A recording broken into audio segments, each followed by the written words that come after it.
professor Ivan. A gente vai fazer aqui ele vai dar palestra, né? Depois a gente ter feito as apresentações dentro da sala de aula. O nosso tema seria proposto, né, a reforma trabalhista e o não retrocesso. Os meninos do terceiro período aí que não estavam, a gente fez uma apresentação, né, uma introdução dentro da sala de aula, a gente debatendo sobre o tema, e para finalizar, o professor Ivan, que vai fechar aqui com a gente hoje com a palestra.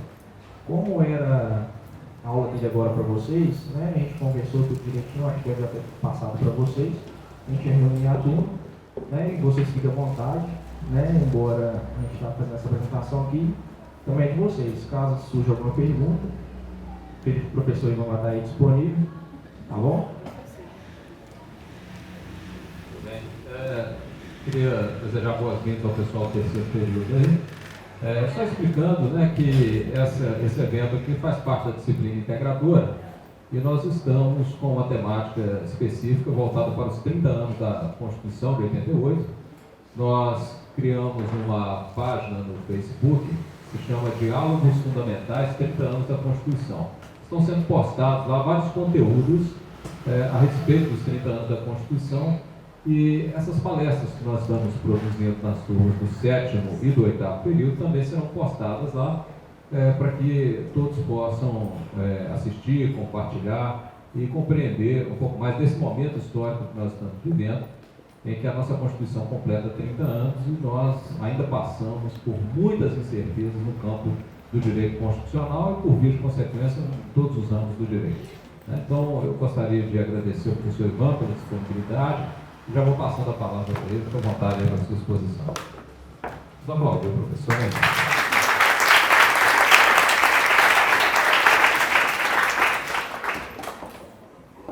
Obrigado, professor Dário. Quero agradecer aos alunos do terceiro período que prontamente atenderam o nosso convite. Eu vou fazer um teste aqui, gente, falar sem o microfone. Acho que fica mais confortável. Se todo mundo estiver ouvindo direitinho, a gente tenta sem o microfone, senão a gente volta para o microfone.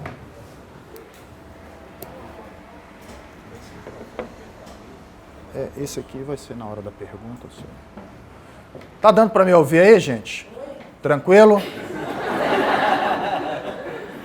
Então tá. Eu quero agradecer então, né, continuando aqui a minha apresentação, aos alunos do terceiro período, atenderam o nosso convite, estão aqui. E tenho certeza que a discussão que será travada aqui não será uma discussão que não terá proveito para vocês. Ao contrário, ela tem alguma relação com aquilo que a gente está estudando, principalmente em relação àqueles princípios, né, fundamentais do processo. O tema que a gente vai tratar, a reforma trabalhista, também traz algumas modificações processuais, muito embora o jeito que eu tratarei o tema aqui, eu não vou abordar essa parte das modificações processuais, talvez em alguma coisa. Eu quero justificar, eu tinha feito um data show aqui, um slide no PowerPoint, para a gente poder acompanhar a temática, mas está faltando aqui um cabo VGA. Se chegar aí no decorrer da nossa apresentação, a gente coloca ali e faz as apresentações. Então, o tema, os meninos aí do 7º, o grupo, quem é o grupo aí? Levanta a mão para mim. O grupo está aqui na frente, me fez um convite para tratar de uma temática constitucional, em alusão aí aos 30 anos, né, da Constituição Federal de 88, uma temática constitucional mais voltada à reforma trabalhista, tema que desperta grande interesse nesse momento e que tem gerado amplas discussões, amplos debates, principalmente em relação a uma alegação de inconstitucionalidade em vários dos dispositivos alterados na legislação trabalhista. Então, como ideia para este dia, nós planejamos falar um pouco sobre o princípio do não retrocesso social, ou da vedação ao retrocesso social, em comparação com aquilo que foi, né, o objeto aí da reforma trabalhista. Então, primeiramente, o que a gente precisa discutir aqui é o que é, de fato, esse princípio do não retrocesso, que volta e meia vem sendo objeto aí de alegação. Olha, a reforma trabalhista representa um retrocesso social e só por isso já haveria aí uma inconstitucionalidade daquilo que foi reformado, daquilo que foi alterado, em razão dessa vedação constitucional ao retrocesso social. É bom que se esclareça já, para início de conversa, que esse princípio, chamado aí de vedação ao não retrocesso, ele não é um princípio expresso na Constituição. Não existe lá, por exemplo, no artigo 5º, dizendo assim, né, um inciso dizendo, é vedado o retrocesso social. Desista de procurar esse inciso lá. Não existe. Este princípio decorre de uma construção doutrinária, principalmente, né, da doutrina alemã e mais especificamente, mais próximo de nós, o Canotilho, J.J. Gomes Canotilho, grande constitucionalista português, que trata do tema. A gente poderia definir, eu tinha trazido aqui no slide até um recorte, né, de um texto dele, mas basicamente a vedação do retrocesso seria o seguinte, aquelas conquistas sociais concretizadas na Constituição ao longo do tempo, elas não podem ser objeto de emenda constitucional ou de legislação infraconstitucional que vise retroceder aquilo que já foi alcançado. Então, para a gente ter uma ideia desse retrocesso, seria mais ou menos assim. Nós temos o salário mínimo lá na Constituição que deve garantir uma série de parcelas.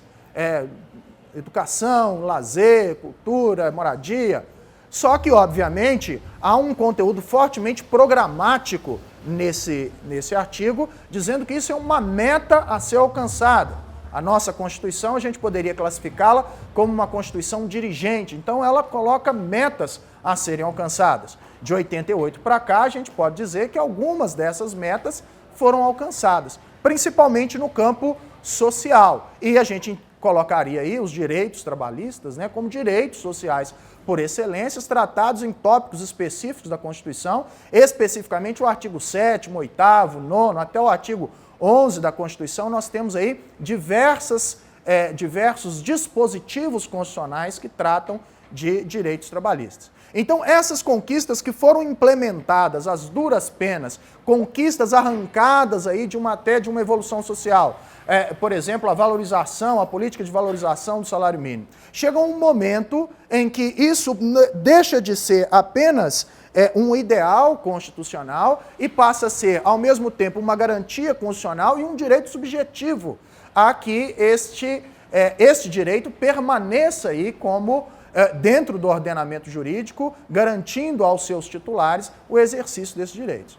Então, uma das discussões que se trava quando se fala em reforma trabalhista é de que essa reforma, ao alterar diversos dispositivos da CLT, muitos deles alterados de uma forma que, e vou colocar aqui essa palavra por enquanto, aparentemente, reduzem alguns direitos trabalhistas ou facilitam, flexibilizam alguns desses direitos trabalhistas. Então, sob esse ponto de vista, tais alterações seriam inconstitucionais por violação do princípio da vedação ao retrocesso social. Então, nós já vimos que o retrocesso social impede que essas garantias, esse direito subjetivo conquistado, referente a garantias e direitos sociais, são, então, proibidos de uma forma embutida no texto constitucional, não expressa, de que esses direitos voltem atrás. Pois bem,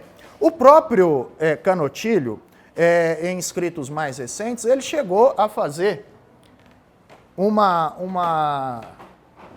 a ter um posicionamento um pouco diferente. Então está aí um conceitozinho.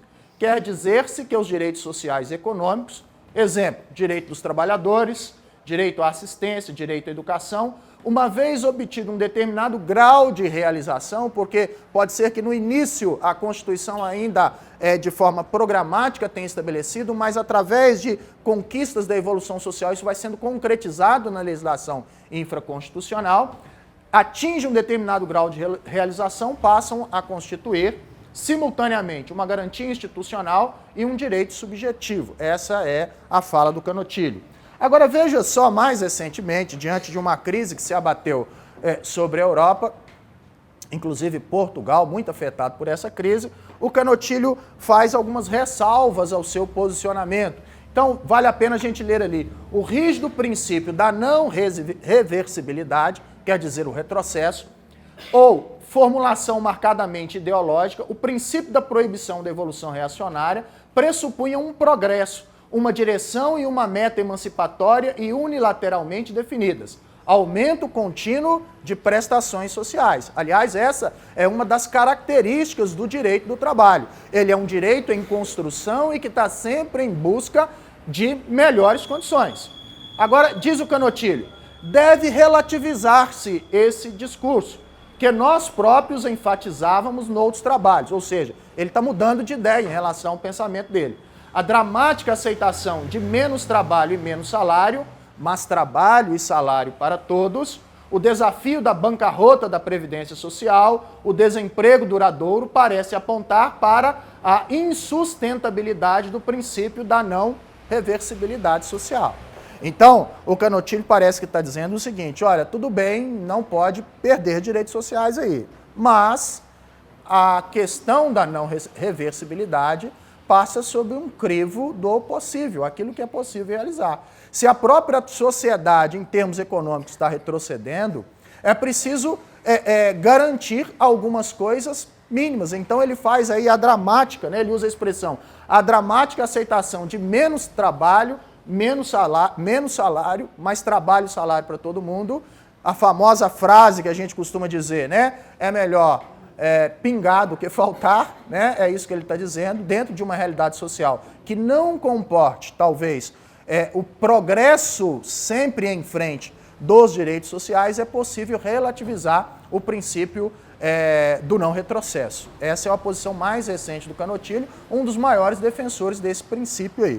O que eu estou querendo dizer com isso? Estou querendo dizer com isso o seguinte, que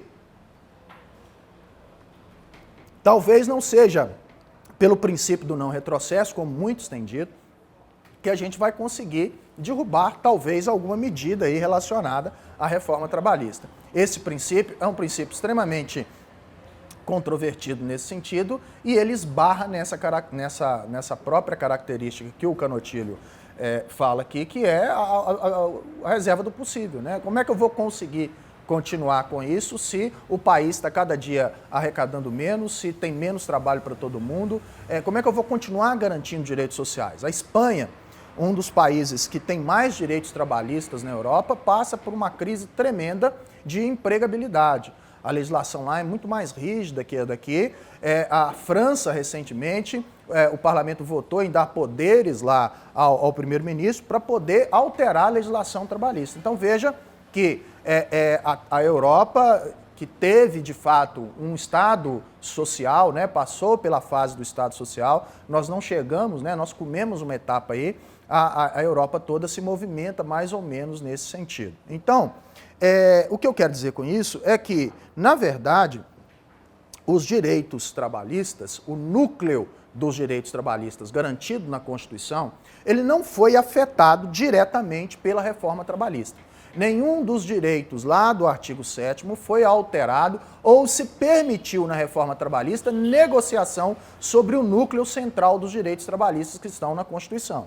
Então não é tão absurdo assim como às vezes certos discursos parecem fazer entender, que tudo que aconteceu na reforma trabalhista é absolutamente inconstitucional e nada vai pegar. Tá certo? Então a gente precisa ter uma visão crítica dentro disso aí e começar a pensar não na reforma trabalhista como um todo, mas em pontos específicos da reforma trabalhista que podem ou não ter algum grau de inconstitucionalidade. Então, na nossa proposta de hoje aqui, era, primeiro, ambientar vocês com essa ideia do princípio do não retrocesso, e também discutir aí alguns pontos da reforma trabalhista que estão sendo apontados como inconstitucionais. Antes da gente prosseguir, algumas perguntas eu acho que a gente poderia talvez tentar responder aqui. Obviamente que eu não vou ter uma resposta definitiva para vocês, mas são perguntas que incentivam o debate. Olha só, primeiro, era preciso reformar?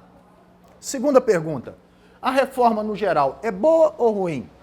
E a reforma é toda inconstitucional?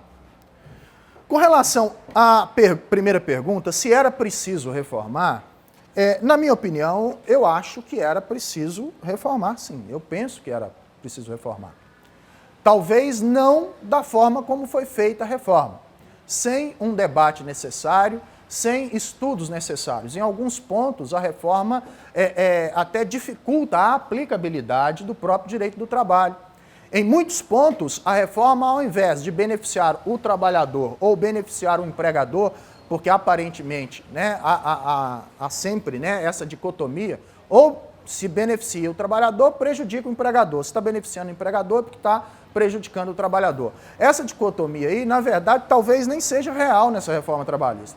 Talvez muitos dos beneficiados aí seja o próprio Estado brasileiro, a arrecadação do Estado, os órgãos estatais, com alguma economia aí, do que propriamente empregador e trabalhador. O fato é que a maneira como ela foi feita, sem discussão dos principais, né, doutrinadores, dos estudiosos do direito do trabalho, que tem uma compreensão mais profunda, acadêmica até, do direito do trabalho, inclusive quanto a princípios trabalhistas, essa reforma talvez tivesse sido melhor recebida e teria sido alguma coisa que produzisse algum ganho, né, talvez, obviamente, ela fosse gerar insatisfação, mas haveria algum ganho em termos de progresso da legislação trabalhista. Não é demais dizer para vocês que a CLT ela foi criada em 1943. As relações de trabalho em 1943 eram muito diferentes das relações de trabalho. O nível de compreensão de direitos do trabalhador era muito diferente do nível de compreensão que o trabalhador tem hoje. Então, e eu gosto de falar sempre de uma visão prática que eu tenho do dia a dia forense, né, trabalhista, como consultor de empresas. A gente percebe que muitas vezes certas coisas ajustadas no âmbito do contrato de trabalho, da individualidade do contrato de trabalho, de má fé, depois são desconstituídas na Justiça do Trabalho por, não má fé da Justiça do Trabalho, mas má fé do trabalhador.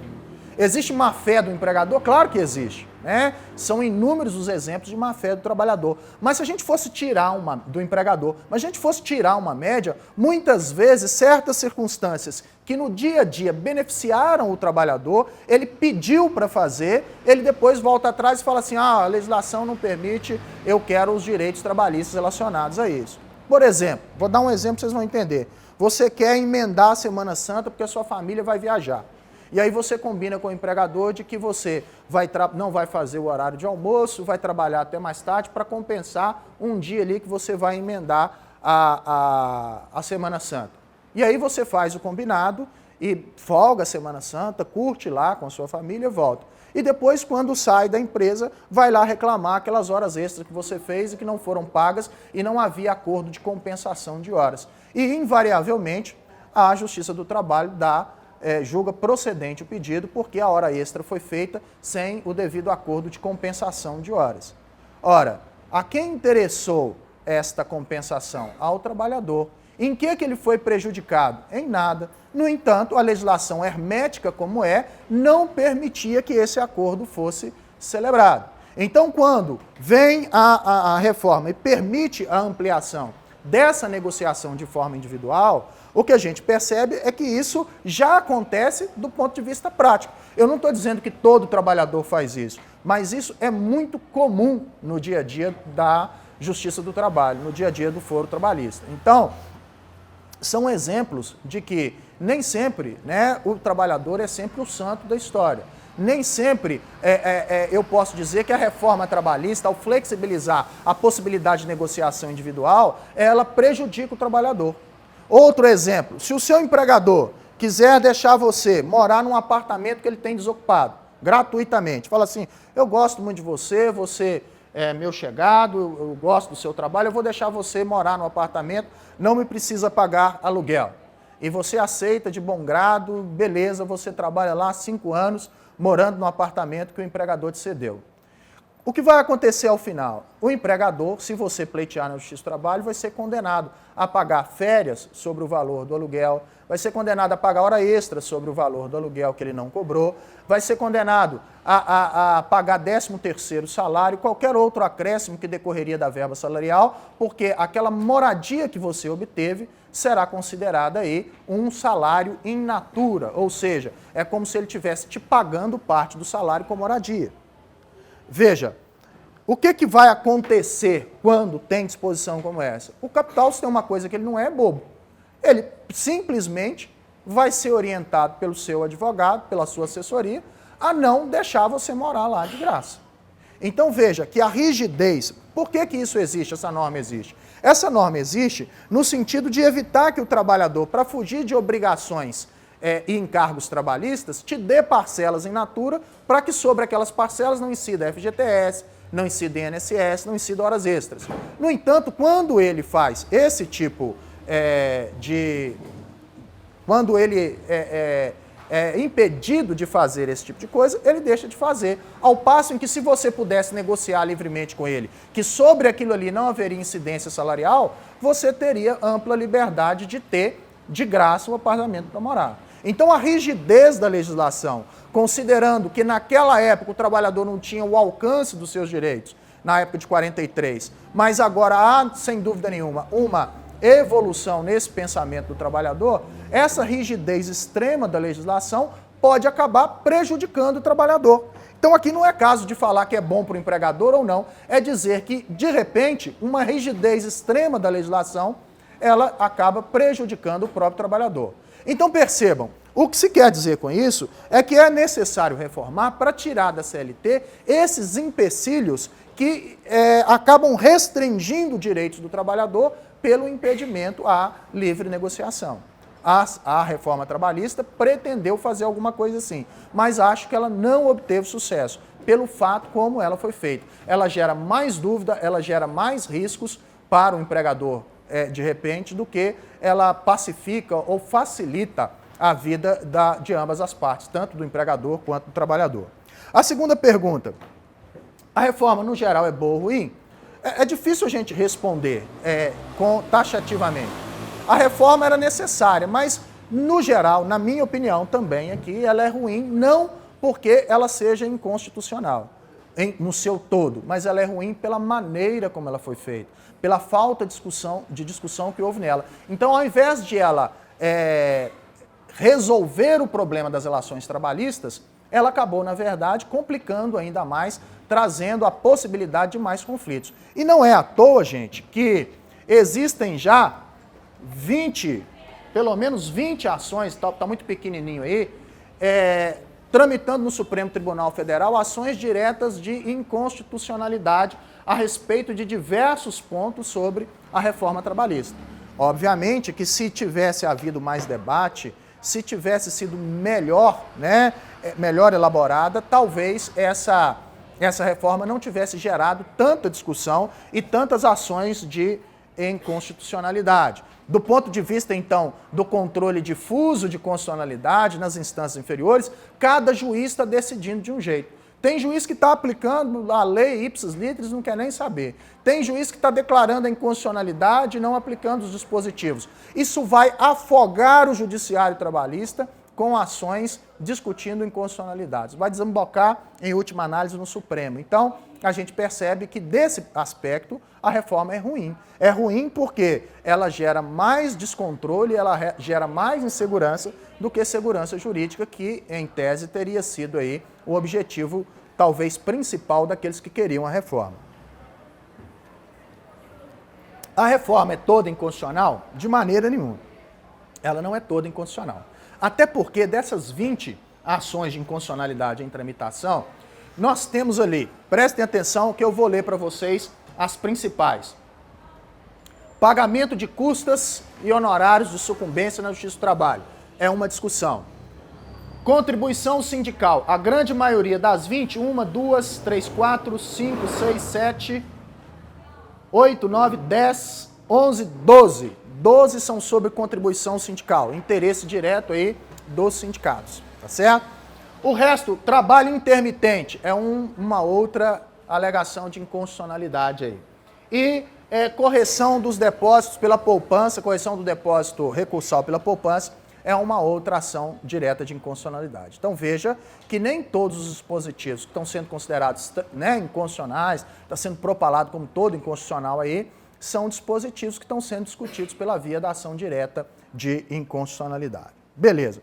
Então, eu separei aqui, para a gente trabalhar, sobre 3 aspectos da reforma. O fim da contribuição sindical obrigatória, o trabalho intermitente e a distribuição dos ônus sucumbenciais na Justiça do Trabalho. Eu quero abordar ainda aqui rapidamente cada um desses tópicos. Vejam só, o fim da contribuição sindical obrigatória. Para a gente entender isso aqui, para a gente ver se há retrocesso ou não aqui, se há inconstitucionalidade ou não, seja por esse motivo ou por qualquer outro, a gente precisa lembrar um pouquinho aqui como é que surgiu a CLT. A CLT surgiu num contexto, aliás, ela é fortemente inspirada na Carta del Lavoro, do Mussolini, na Itália, e foi instituída aqui no Brasil, né? Houve quem iniciou, deu o pontapé inicial e finalmente promulgou aí a CLT, publicou, né, deu vigência à CLT, foi o Getúlio Vargas. O Getúlio Vargas criou a CLT dentro de um contexto, né, de um governo até certo ponto autoritário, ou que se tornou autoritário. Ele garantiu diversos direitos. Na verdade, a CLT não inovou tanto assim. A CLT ela é uma costura de vários textos trabalhistas que já existiam. Foram chamados alguns juristas da época, especialistas, e costuraram a CLT e fizeram, então, uma consolidação das leis do trabalho. Um ajuntamento de leis. Então, ela não é um código trabalhista. Ela é um conjunto de leis que foi sistematizado para que tivesse aí uma relação minimamente organizada aí, de seus tópicos. Dentro da criação da CLT, o Getúlio Vargas permitiu a existência dos sindicatos. Só que com um detalhe, podia existir sindicato, as categorias poderiam se organizar, mas esses sindicatos não poderiam fazer greve. Não poderiam fazer greve. E no contexto da criação desse sindicato, se criou um financiamento público para sindicato, que é uma grande crítica que se faz a isso, não da reforma trabalhista para cá, mas já de muito tempo. Como é que o sindicato é financiado? O sindicato é financiado com a contribuição de cada um de vocês que trabalha aí com carteira assinada. Um dia do seu trabalho por ano é descontado a sua revelia, você não tem que concordar, é obrigatório, é descontado do seu salário e é recolhido para o sindicato da sua categoria. Agora eu pergunto para vocês, quantos de vocês aqui conhecem os diretores do seu sindicato, que representa a sua categoria? Quantos já participaram de uma assembleia sindical? Quantos já viram o seu dirigente sindical na sua empresa lá fazendo propaganda do sindicato, dos benefícios que o sindicato traz? Veja, eu não sou contra sindicatos e não estou falando contra os sindicatos. O que eu estou falando aqui é que essa estruturação do sistema sindical gerou uma dependência dos sindicatos desse financiamento público, dessa contribuição sindical. Então, existem no Brasil milhares de sindicatos que são apenas caça-níqueis, eles são organizados apenas para que o sujeito ponha a mão nesse dinheiro. E ele não está nem aí para os trabalhadores. O que ele fizer de mínimo possível ali, às vezes até atendendo ao interesse do próprio empregador, já é suficiente, porque faça ele ou não, ele haverá de receber todo ano uma contribuição sindical obrigatória aí. Na Emenda Constitucional 45 de 2004, já havia um movimento no sentido de extinguir a contribuição sindical. E um dos argumentos era justamente esse, a dependência dos sindicatos do Estado brasileiro, que acabava controlando esses sindicatos. Havia, né, uma relação muito promíscua entre dirigentes sindicais e políticos. Não é à toa que eles também acabam se tornando políticos aí. Na Emenda Constitucional 45, quando não passou o fim da contribuição sindical, os sindicatos deram um coquetel lá em comemoração e chamaram todos lá os deputados, senadores que votaram contra o fim da contribuição sindical. O que eu estou dizendo? Eu estou dizendo que essa contribuição sindical, num primeiro momento, vai trazer, não tem dúvida nenhuma, uma dificuldade muito grande para os sindicatos, inclusive para a defesa dos direitos dos trabalhadores.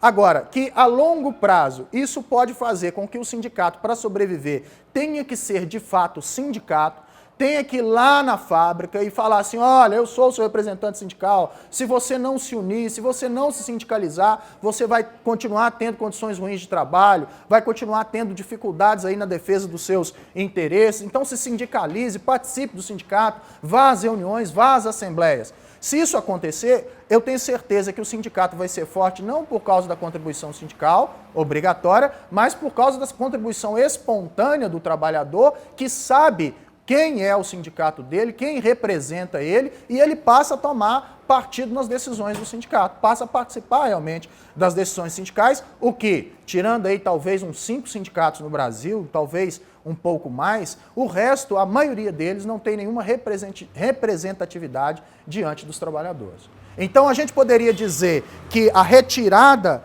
né, da contribuição sindical obrigatória é um retrocesso social? Na minha opinião, não é. Na minha opinião, não é. E isso aí, gente, no final das contas, em tese, poderá acabar fortalecendo o sistema sindical. E eu tenho certeza, está todo mundo falando contra isso, mas a maioria dos trabalhadores não gosta de ter um dia de salário, descontado do salário. E não gosta, não é porque o valor em si, é porque ele não sabe para onde vai aquele dinheiro, ele não tem controle nenhum sobre aquele dinheiro. Então, esse é um exemplo de uma mudança da reforma trabalhista que, na minha opinião, não encontra aí nenhuma inconstitucionalidade. Os argumentos contrários defendidos na ação direta de inconstitucionalidade são argumentos extremamente frágeis aí, não se aponta nenhuma ofensa mesmo. Aliás, um argumento de inconstitucionalidade nesse aspecto é um argumento de inconstitucionalidade formal, no sentido de que não poderia ser por lei ordinária a alteração porque a contribuição sindical teria natureza tributária. O advogado-geral da União, no parecer dele, ele fala, não se aplica isso, porque, na verdade, lá se refere a tributo da espécie imposto e não é o caso da contribuição sindical. Então, esse é um exemplo aí que não há inconstitucionalidade.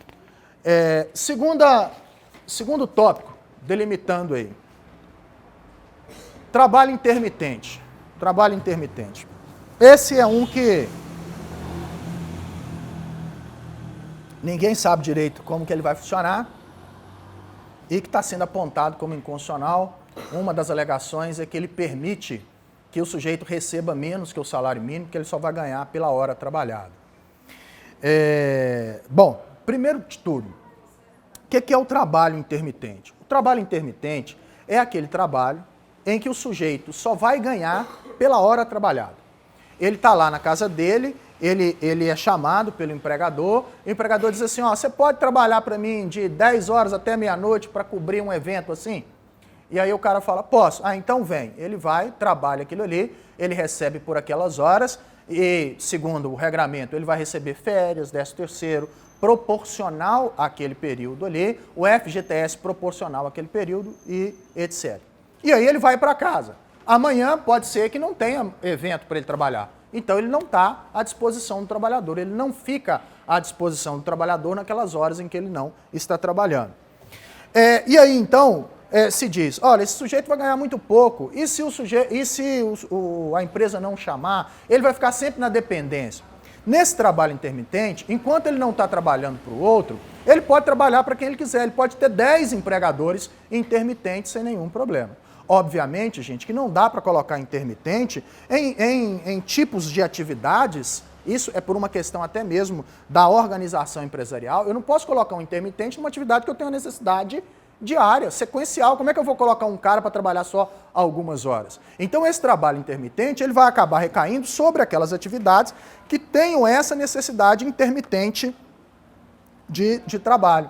Eu não sei se vocês se lembram, que eu comentei com vocês no mês passado, pessoal do 7º aí, sobre o princípio, sobre as características ou os requisitos da relação de emprego. Uma das características é a não eventualidade. No trabalho doméstico é a continuidade. Veja, o sujeito que trabalha de forma intermitente, ele é muito parecido, mas muito parecido mesmo, com o sujeito que não tem relação de emprego. Ele é intermitente, não há não eventualidade na prestação de serviços dele. Então, quando ele trabalha dessa maneira, a maioria dos empregadores que contrata trabalho intermitente não o considera empregado, considera que ele não tem relação de emprego, considera ele como um trabalhador autônomo, eventual, e esse sujeito, então, não tem garantia nenhuma de relação de emprego. E mais, quando se diz que permite com isso que ele receba menos salário mínimo, isso não é nenhuma novidade. A CLT já permite que alguém, na prática, receba menos que o salário mínimo, no caso do trabalho a tempo parcial, desde que aquilo que ele receba seja proporcional ao valor do salário mínimo. Então ele pode receber meio salário mínimo se ele trabalhar metade das horas. A mesma coisa vai acontecer com o trabalho intermitente. O mínimo de horas, do valor da hora trabalhada que se pode pagar a ele, é o mínimo da hora trabalhada com base no salário mínimo. Então, proporcionalmente, não há redução salarial abaixo do salário mínimo, não há violação do artigo 7º que trata do salário mínimo.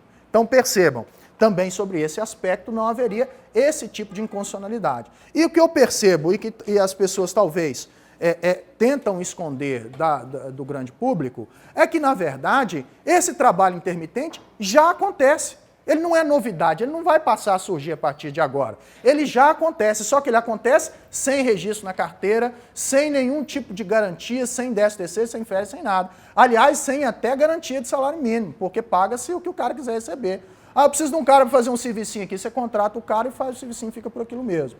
Então, perceba, com o regramento da Constituição, com o regramento da reforma trabalhista, na minha opinião, está-se legislando sobre um fato real da sociedade que acontecia e que não tinha regulamentação suficiente. Obviamente que disso se pode fazer um uso abusivo? Pode ser que sim. Primeiramente, vale notar aqui que a regulamentação dessa mudança proíbe que até 2020 alguém seja dispensado para ser recontratado como trabalhador intermitente. Segundo, a contratação do intermitente, a atividade tem que permitir contratação intermitente. Não tem lógica um sujeito que precisa do cara todo dia contratar intermitente, porque vai ficar mais caro para ele contratar dessa maneira. E ele não vai ter o controle necessário sobre a atividade. Então, quando eu regulamento isso aqui, eu acho que está ficando pior para o empregador, na medida em que uma defesa que eu poderia fazer para ele de que o trabalho era eventual e, portanto, não caracterizava relação de emprego e, portanto, não tinha direito a encargos, direitos trabalhistas, ele não tem mais como, porque se ficar caracterizada a intermitência, haverá relação de emprego e todos os direitos decorrentes. Se ele não pagou, vai somar tudo ali e vai criar um passivo trabalhista para ele. Então, percebam, não é que está se criando um novo tipo de trabalho, esse trabalho já existe, ele só está sendo regulamentado. Então, esse é um aspecto também, na minha opinião, que não há aqui nenhum retrocesso social, antes pelo contrário. E vai ter abuso? Vai, mas toda legislação trabalhista nem é abuso. Cabe à Justiça do Trabalho coibir o abuso diante dos princípios que regem o direito do trabalho. Eu não vejo aí dificuldade da Justiça do Trabalho de analisar no caso concreto se aquela contratação foi legítima, se ela espelha a realidade ou se ela é apenas uma formalidade para tentar fugir de encargos trabalhistas, como acontece muito, né, nas relações de trabalho. Por último, eu quero tratar aqui então da distribuição dos ônus sucumbenciais na Justiça do Trabalho. Como que era antes na Justiça do Trabalho? Havia uma súmula, a súmula 200, aliás, ela existe até hoje, só foi reformulada, súmula 219, a própria CLT já dizia que no caso da Justiça do Trabalho, as ações trabalhistas típicas, aquela ação do empregado contra o trabalhador, do empregado contra o empregador, essa ação não está sujeita a honorários advocatícios sucumbenciais. Pessoal do terceiro período que está aí, o que é honorário advocatício sucumbencial? Toda vez que alguém entra com uma ação contra outra pessoa, nessa ação, quem perde é obrigado a pagar honorários de sucumbência, honorários de advogado por advogado da outra parte. Esses honorários são honorários do advogado. Tem nada a ver, né? Já tira isso da cabeça, vocês vão ser alguns aí advogados, esses honorários são seus, do advogado. Honorário contratual que você combinou com a parte, percentual sobre o ganho da ação, são outros 500. Esses honorários são do advogado, está expresso em lei. Então você combina os honorários normais com a parte, mas se você ganhar a ação, a outra parte ainda tem que te pagar os chamados honorários sucumbenciais. Na Justiça do Trabalho não existiam honorários sucumbenciais. E não existiu por um motivo muito simples. Honorário sucumbencial dificultaria extremamente o acesso do trabalhador à justiça. Do mesmo modo, as custas, né, do processo era garantido aí, era presumidamente pobre o trabalhador que ganhasse até 2 salários mínimos. Hoje considera-se, na reforma trabalhista, presumidamente pobre aquele que ganha até 40% do teto da Previdência, o que dá R$ 2.200, mais ou menos. Fora disso, ele teria ali, em tese, que comprovar, requerer a assistência judiciária e, em tese, poderia se exigir dele a comprovação da sua hipossuficiência econômica para custear as custas processuais.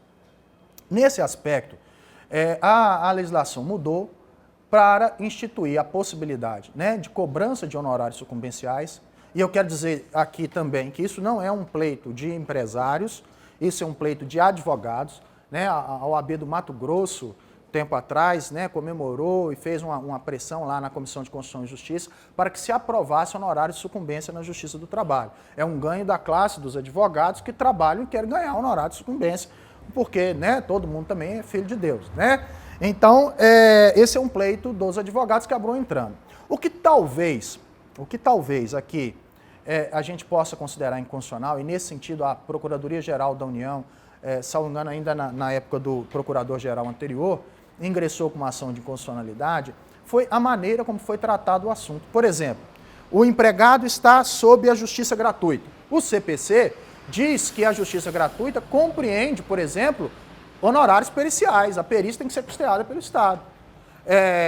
Ele só pode ser exigido aquelas despesas sucumbenciais, honorários e tudo, se comprovadamente ele tiver obtido os outros recursos, ter saído da situação de miserabilidade. Mas nesse caso, a reforma trabalhista diz o seguinte, que se ele tiver sob a justiça gratuita e ganhar um dinheiro no outro processo, as custas serão cobradas no outro processo. Os honorários de sucumbência serão cobrados no outro processo, o que nem sob a égide do novo Código de Processo Civil acontece. Então aqui, na minha opinião, há um tratamento extremamente não isonômico. E pior, para uma categoria, para uma situação que merece proteção, porque esse é um dos princípios do direito do trabalho, princípio da proteção.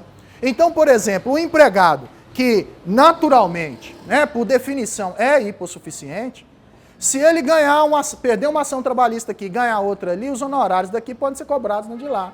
Né? O que é algo que não parece ser isonômico, até do ponto de vista do novo CPC, não se justificaria. E o que ele ganhar na outra ação são ganhos de natureza alimentar, são verbas de natureza trabalhista que ele vai usar para o sustento dele.